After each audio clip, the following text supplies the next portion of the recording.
नमस्कार दोस्तों कल्पना कीजिए कल सुबह आप पेट्रोल पंप पर जाते हैं और देखते हैं कि पेट्रोल 100 रुपये नहीं बल्कि 130 रुपये लीटर हो चुका है। आप सोचेंगे सरकार ने दाम बढ़ा दिए होंगे, लेकिन क्या सचमुच ऐसा है? क्या भारत सरकार पेट्रोल का दाम तय करती है या फिर इसका फैसला कहीं और होता है? क्या आपने कभी सोचा कि हजारों किलोमीटर दूर बैठे वेस्ट एशिया में या मध्य एशिया में लिया गया एक फैसला दिल्ली, पटना, मुंबई और लखनऊ के पेट्रोल पंपों को कैसे प्रभावित कर देता है? क्यों रूस यूक्रेन युद्ध का असर भारत के ऑटो रिक्शा चालक तक को महसूस करना पड़ता है? और क्यों भारत जैसे उभरते हुए देश के लिए तेल केवल ईंधन नहीं बल्कि राष्ट्रीय सुरक्षा का विषय है? आज की इस वीडियो में हम समझेंगे भारत की ऑयल डिपेंडेंसी, ओपेक और ओपेक प्लस का खेल, क्रूड ऑयल का वैश्विक कीमतें, भारत में पेट्रोल डीजल का मूल्य निर्धारण, केंद्र और राज्य सरकार की भूमिका और आखिर सरकार कीमतों को स्थिर रखने के लिए क्या क्या करती है। दोस्तों, भारत दुनिया की सबसे तेजी से बढ़ती अर्थव्यवस्थाओं में से एक है, लेकिन इस विकास की एक कीमत भी है। भारत को अपनी अर्थव्यवस्था चलाने के लिए भारी मात्रा में ऊर्जा की जरूरत पड़ती है। कारें, बसें, ट्रक, हवाई जहाज, फैक्ट्रियां सब कुछ तेल पर निर्भर है। लेकिन समस्या यह है कि भारत अपनी जरूरत का अधिकांश तेल खुद पैदा नहीं करता।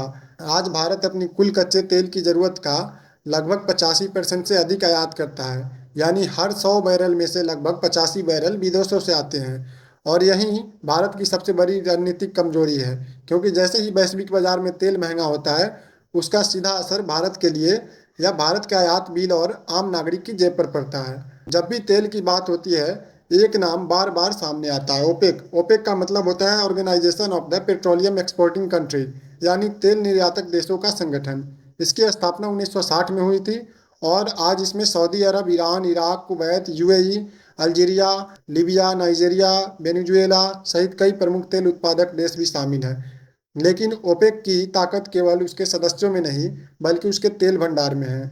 दुनिया की सबसे बड़े तेल भंडारों का बड़ा हिस्सा ओपेक देशों के पास है।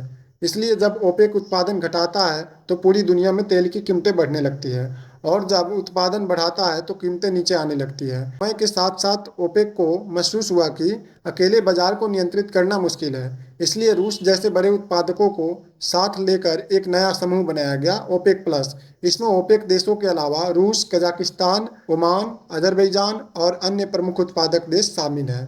आज वैश्विक तेल बाजार में ओपेक प्लस का प्रभाव इतना बड़ा है कि इनके उत्पादन संबंधी फैसले करोड़ों लोगों की जिंदगी को प्रभावित करते हैं। अब देखिए कि तेल का दाम आखिर तय कैसे होता है। बहुत लोग सोचते हैं कि तेल की कीमत सरकार तय करती है। असल में तेल की कीमत तय होती है डिमांड और सप्लाई तथा जियोपॉलिटिक्स के आधार पर। अगर दुनिया ज़्यादा तेल मांग रही है तो कीमतें बढ़ेगी। अगर उत्पादन कम हो जाए तो कीमतें बढ़ेगी। अगर युद्ध छिड़ जाए तो कीमत और तेजी से बढ़ सकती है। यानी तेल केवल एक कमोडिटी नहीं बल्कि वैश्विक राजनीति का सबसे संवेदनशील हथियार है। वर्तमान समय में तेल बाजार कई कारणों से दबाव में है। मध्य पूर्व में बढ़ते तनाव, ईरान से जुड़े घटनाक्रम और वैश्विक सप्लाई को लेकर चिंताओं ने बाजार को अस्थिर बना दिया है। निवेशक इस बात से चिंतित है कि कहीं तेल आपूर्ति बाधित न हो जाए। इसी कारण अंतर्राष्ट्रीय बाजार में ब्रेंट क्रूड की कीमतें पिछले वर्ष की तुलना में काफी ऊपर बनी हुई हैं। मान लीजिए भारत ने विदेश से तेल खरीद लिया, क्या वही तेल सीधे आपकी बाइक में डाल दिया जाता है? नहीं। पहले वो रिफाइनरी में जाता है, फिर उसे petrol, diesel, air turbine fuel, LPG और अन्य उत्पादों में बदला जाता है। इसके बाद उस पर परिवहन लागत जुड़ती है, फिर डीलर कमीशन जुड़ता है, फिर केंद्र सरकार का उत्पादक शुल्क जुड़ता है और अंत में राज्य सरकार का वैल्यू एडेड टैक्स भी जुड़ता है। यही कारण है कि अलग अलग राज्यों में पेट्रोल के दाम अलग अलग दिखाई देते हैं। सबसे महत्वपूर्ण सवाल है, अगर कल अंतर्राष्ट्रीय बाजार में तेल 120 या 130 डॉलर प्रति बैरल पहुंच जाए तो क्या भारत में पेट्रोल तुरंत उसी अनुपात में महंगा हो जाएगा? जरूरी नहीं है। सरकार कई तरीके से झटके को कम करने की कोशिश करती है।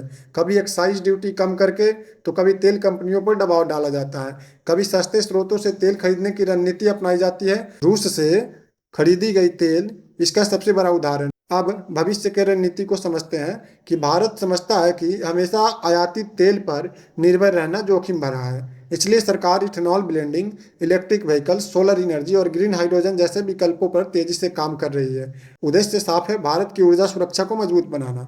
तो दोस्तों, पेट्रोल डीजल की कीमत केवल पेट्रोल डीजल की कीमत नहीं है, उसमें सऊदी अरब का फैसला छिपा है, उसमें रूस का फैसला छिपा है, मध्य पूर्व का तनाव छिपा है, डॉलर की ताकत छिपी है, भारत की ऊर्जा सुरक्षा छिपी है। और यही कारण है कि पेट्रोल पंप पर लिखा हुआ एक छोटा सा आंकड़ा दरअसल पूरी दुनिया की राजनीति और अर्थव्यवस्था की कहानी को बयान करता है। धन्यवाद। जय हिंद, जय भारत।